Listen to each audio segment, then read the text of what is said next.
Hello and welcome to European Market Recap, all focused for both the European and US asset classes today to be on the US jobs report, scheduled to be released at 1:30 PM London time, that's 7:30 in Chicago. For the change in non-farm payrolls figure, today the median estimate stands for a reading of 140,000, so it's quite a lot higher than March's reading of 88,000, which marked the biggest miss on expectations since 2009 and the lowest reading itself since June of last year.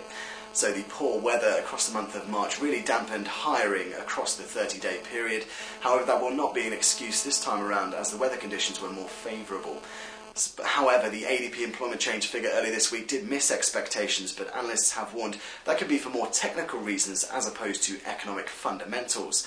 So not necessarily indicating a lower than expected reading for today's non-farm payrolls.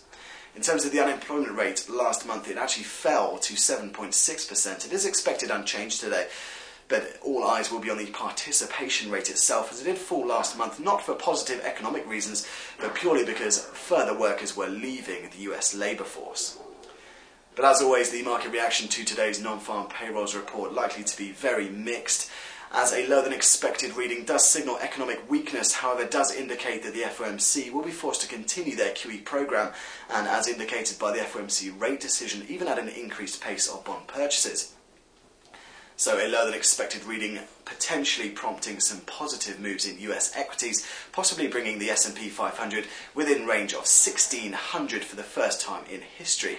So of course we will bring you that release as soon as it hits the wires, as well as any other relevant commentary to your trading.